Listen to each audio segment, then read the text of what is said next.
Following the failure of the Michelson-Morley experiment to measure Earth's motion through space, many theories were proposed in an attempt to explain the unexpected results.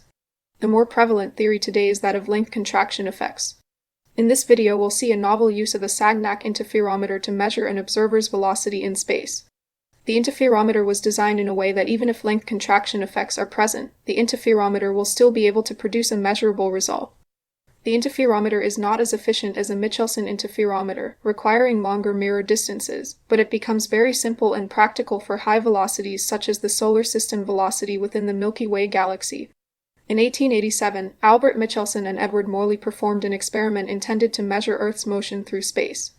The interferometer was sensitive enough for measuring Earth's orbital velocity around the Sun. While there were minor changes in the interference pattern during the experiment, these were too small to be of any significance. The general conclusion is that no motion was detected. A brief discussion is presented here, as well as the prevalent explanation for the null result.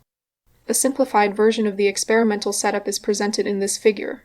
An incoming light beam, A, is split into beams, B and C. These beams are reflected back as beams, D and E, and recombined into beam, F, which forms an interference pattern.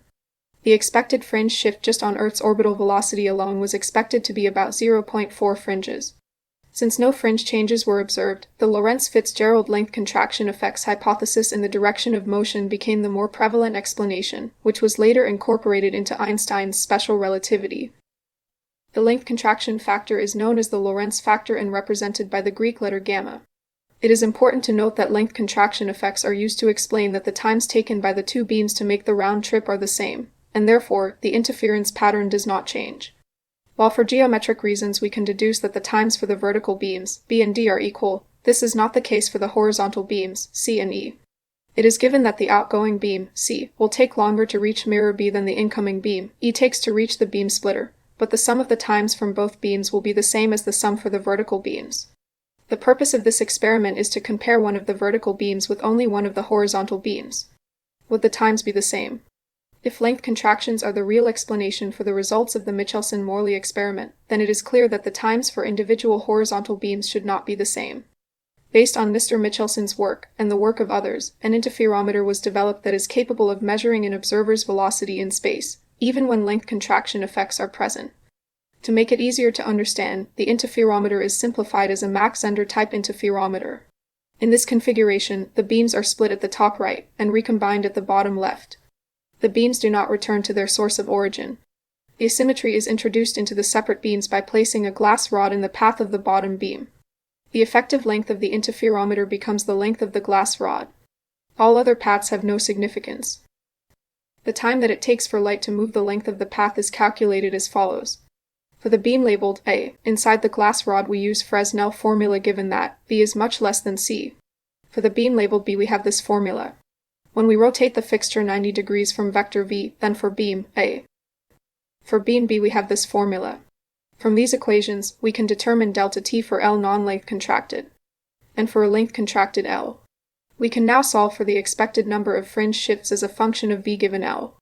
The number of fringes is calculated with this formula. Shown in this table is the calculated number of fringes when a 0.44 meters glass rod is used.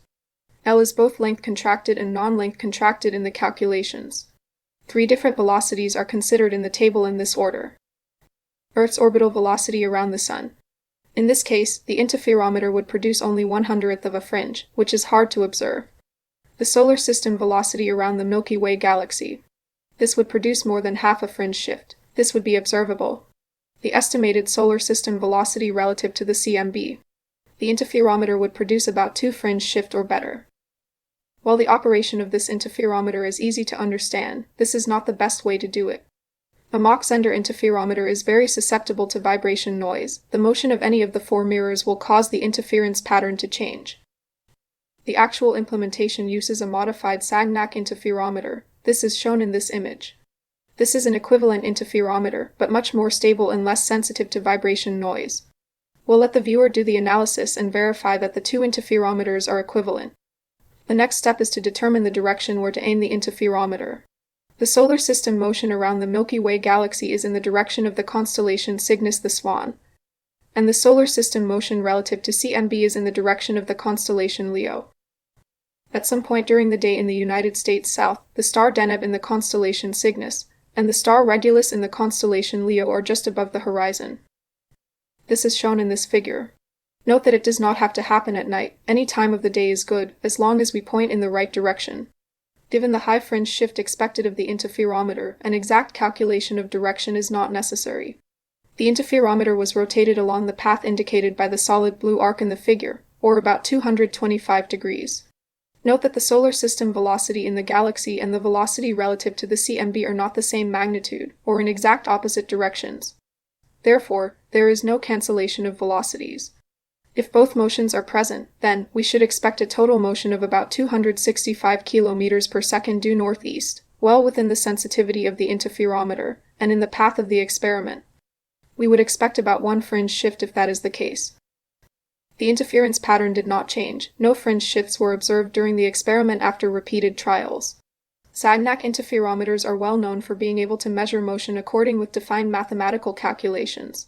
The interferometer used for this experiment can be equally expected to work according to the calculated values. The conclusion from this experiment is that length contraction effects are not the explanation for the results of the Michelson-Morley experiment, and it puts into question whether length contractions really exists. The reason for the failure to measure any velocity relative to space very well may be because there is none to be measured. It is important to note that there were no attempts to determine motion in any other direction than what is stated in the table, as no other motion has been documented nor is expected.